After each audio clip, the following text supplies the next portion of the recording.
andan todos? Bienvenidos, bienvenidas a El Paraninfo, este espacio para construir conocimiento. Ya estamos a través de LITUS, el canal de la Universidad Nacional del Litoral, desde Santa Fe, Argentina. Nos vamos a meter con temas que tienen que ver con la investigación en ciencias humanas y sociales y particularmente en las formas de organización de trabajadores. ¿Qué es lo que sucede o sucedía también en otra época aquí en la ciudad de Santa Fe, en la región de la provincia de Santa Fe? Y estamos con especialistas que están metidas en el tema. Está con nosotros Andrea Delfino, doctora en Ciencia Política de la UNL. Andrea, bienvenida. Hola a todos y todas. Gracias. Muchas gracias por la invitación. Por favor. María Florencia Rey, doctora en Estudios Sociales también. María Florencia, ¿cómo estás? Muchas gracias por la invitación. Gracias. Buenas noches también para María Josefina Duarte, docente de Historia de la UNL. Bienvenida. Muchas gracias. Muchas gracias.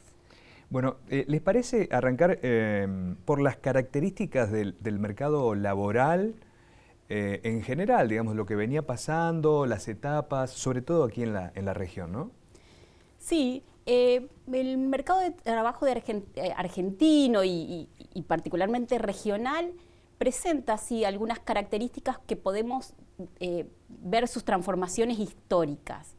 A grandes rasgos podemos decir que el mercado de trabajo de Argentina y regional a mediados del siglo XX se caracterizaba por un altísimo nivel de asalarización, es decir, la mayoría de los y las trabajadoras eran trabajadores asalariados, tanto del sector público como del sector privado. Esa era una característica muy particular de Argentina porque se diferenciaba mucho de lo que estaba pasando en el resto de América Latina. Esta situación, que es una situación que se consolida para las décadas del 40, 50 y la década del 60, empieza a mostrar sus fisuras, algunos autores hablan de tensiones en el mercado de trabajo, a partir del golpe de Estado del 76 en adelante.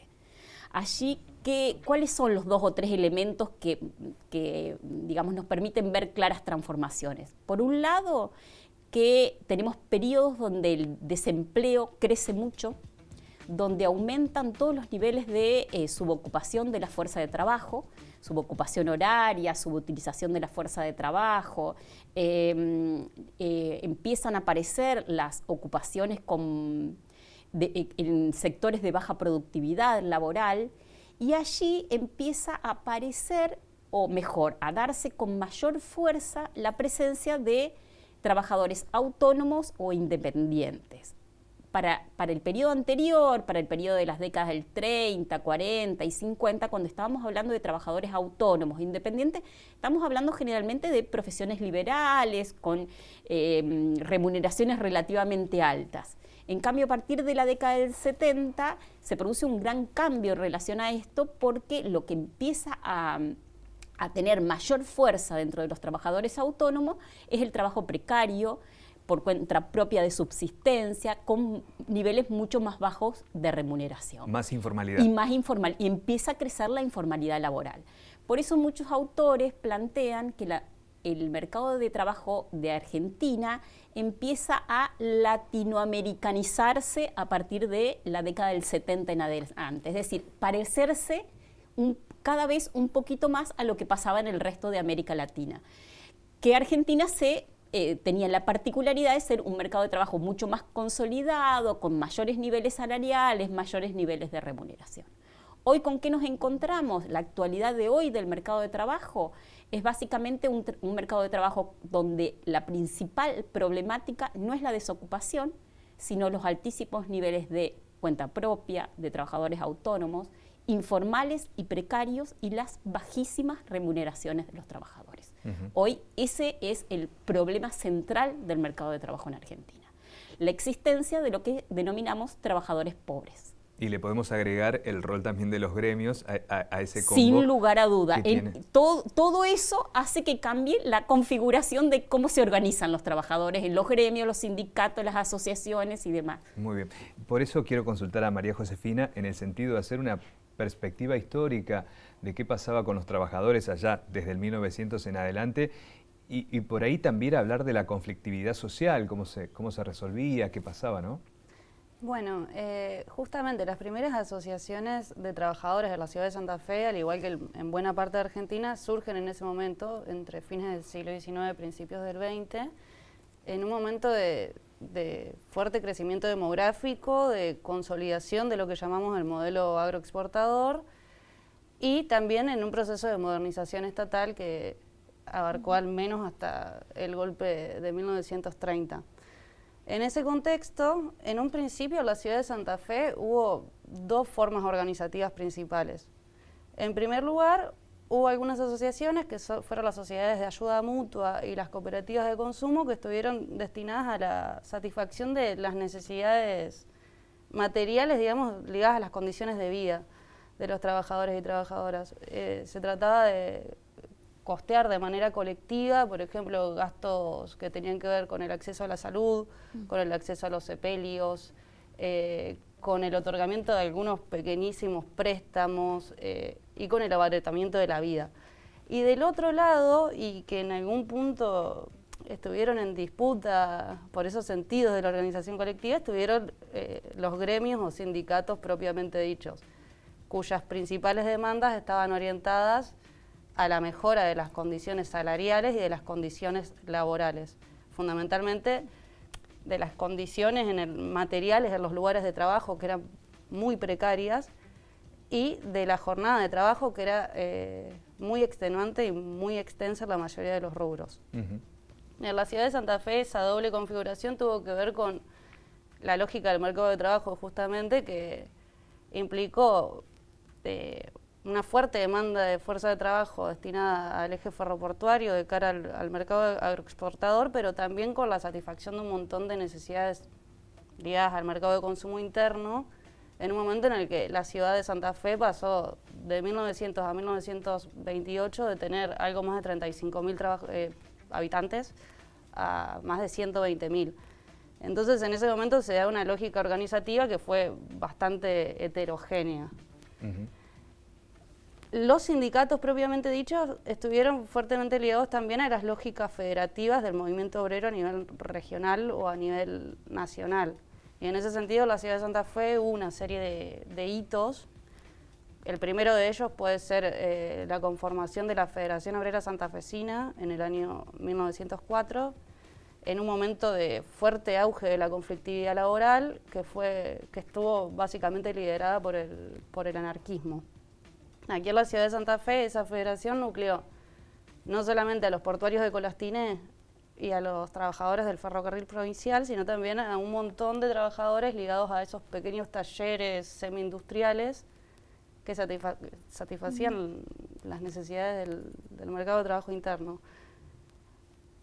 En 1907 esa sociedad va a quedar eclipsada justamente a raíz de la fuerte represión estatal que sufre el movimiento obrero en ese periodo, y su organización, digamos, va a quedar un poco solapada o se va a generar, digamos, a forma de resistencia a partir de la biblioteca Emilio Solá, que estuvo localizada en el centro y en lo que hoy es Barrio Candioti de manera itinerante, y en 1917, cuando vuelve a abrirse un ciclo de conflictividad que en Argentina se conoce como el Quinquenio Rojo, va a ser a partir de la biblioteca y de esa federación que resurge que se van a volver a tomar cuerpo en las calles y a presentar reclamos de manera colectiva, no solo trabajadores asalariados, que acá sí la demanda por la jornada de las 8 horas de trabajo digamos, es parte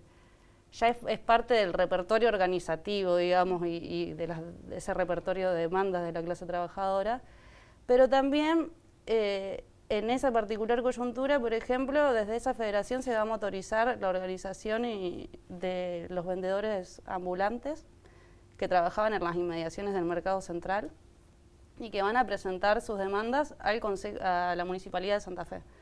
¿De qué manera? En modo de petitorios, que era una forma de canalización del conflicto de esos trabajadores que no eran asalariados. Pensemos esto que decía Andrea, el mercado de trabajo asalariado en la década del 40, del 50, ahí sí ya es una realidad muy palpable, consolidada. Pero el periodo en el que eso estaba construyéndose, había otras formas de trabajo que no eran clásicas y que, bueno, también tenían sus formas de conflicto, ¿no? Y también en esa particular coyuntura es interesante ver que desde la federación surge la Sociedad de Resistencia Femenina, que nucleó a 200 mujeres que se desempeñaron, en ese momento se desempeñaban en talleres de lavado, de planchado, de costura, también como trabajadoras domiciliarias en el rubro del vestido, y también de esa organización formaron parte mujeres que se desempeñaban en el servicio doméstico. Y esa fue una experiencia organizativa bastante única, si se quiere, en Argentina. A partir ya sí de la década del 20, en algunos sectores de la actividad asalariada que involucraban a mujeres, como ser las empleadas telefonistas y las trabajadoras, las maestras, las trabajadoras del magisterio, van a empezar un proceso de organización que, bueno, en el caso del magisterio culmina en 1928 con la conformación de la Asociación del Magisterio a nivel provincial. ¿Cuántos Esos son como los orígenes. Y sí, fue un periodo, es eso, en un momento en el que el mercado de trabajo asalariado estaba en un proceso de conformación, resulta bastante lógico que las dinámicas organizativas de conflictividad hayan sido bastante heterogéneas. Y también que el Estado y los patrones hayan dado diversas respuestas a eso, a esas demandas. Hablaba de los vaivenes y sobre todo del mundo laboral de las mujeres. ¿Hay una división, esta pregunta va para las tres, división sexual del trabajo? Sí, claro, hay una división sexual del trabajo que cuando decimos, cuando usamos ese concepto queremos decir la división social del trabajo en función del sexo y o del género de las personas. Entonces vamos a encontrar trabajos que están masculinizados, es decir, que podemos encontrar mayor cantidad de hombres, como podemos pensar en trabajos que tienen que ver con la construcción o con el transporte de pasajeros y de carga.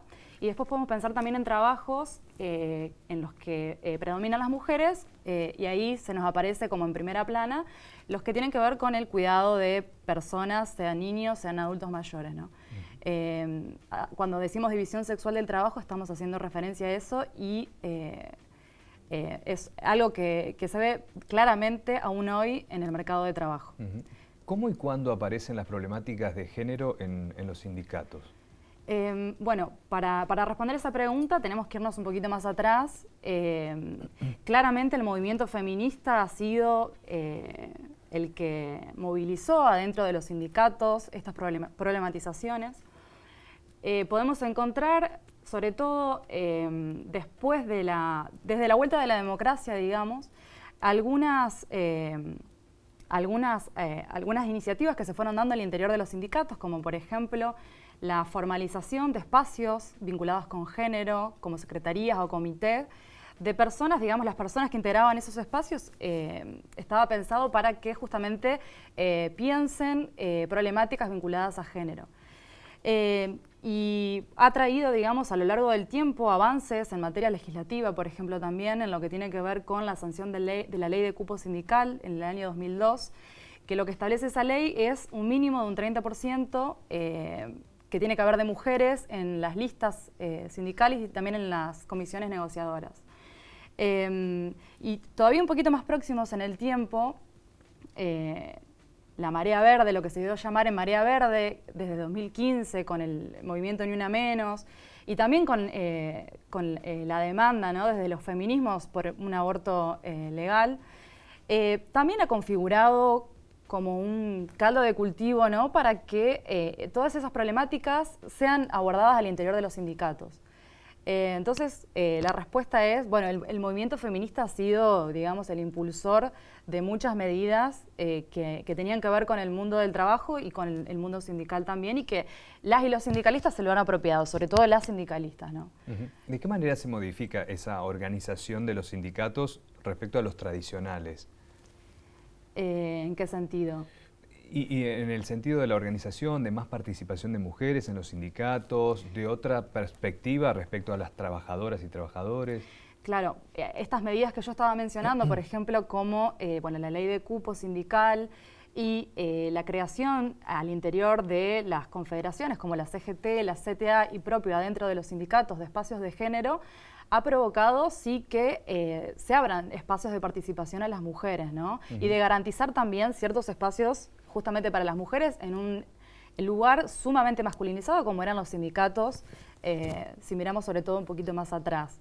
Actualmente podemos ver, digamos, figuras emblemáticas, mujeres, digamos, adelante de demandas sindicales y dirigiendo sindicatos, pero aún así, digamos, nos encontramos con ciertas dificultades que tienen que ver con que aún, digamos, más allá de todos estos avances que estuvo habiendo, aún las mujeres se encuentran dificultades para ocupar esos lugares de poder, quizás no tan de una manera tan visibilizada, no que se les niegue, digamos, el acceso a ese lugar de una manera visible o clara, pero sí a través de lo que llamamos micromachismos, digamos, y bueno, también por cómo circula el poder adentro de las organizaciones sindicales. Hablando de eso, ¿hay cierta negación a estas desigualdades de género?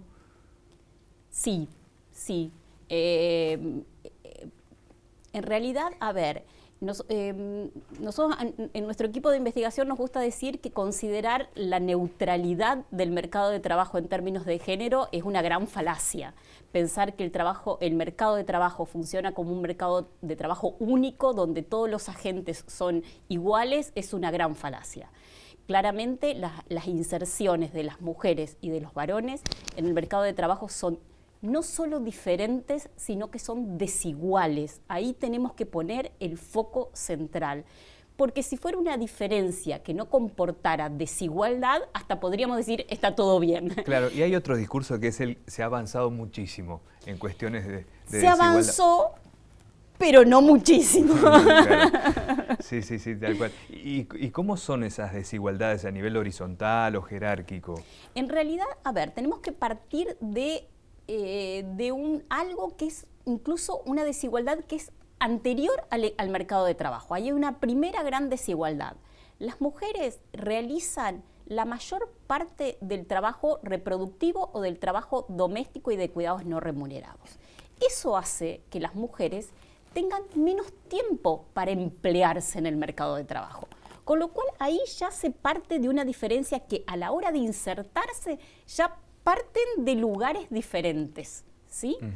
Eso es una gran diferencia. Eso lo vemos, por ejemplo, en el mercado de trabajo donde muchas mujeres trabajan menos horas que los varones.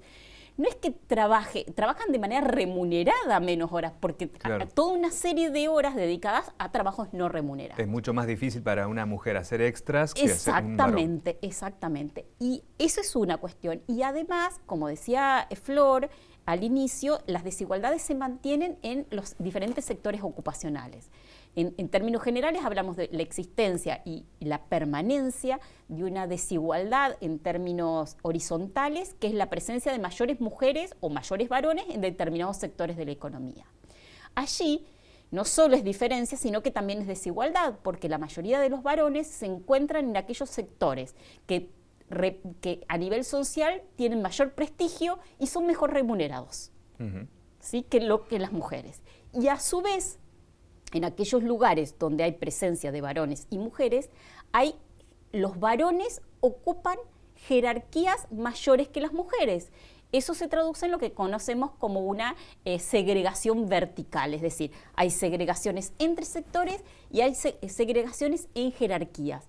Todo esto, a su vez, tenemos que sumarle una otra desigualdad, que eso se traduce en mayores y menores remuneraciones para varones y mujeres. Entonces, todo esto, además, hay que sumarle las desigualdades en términos salariales.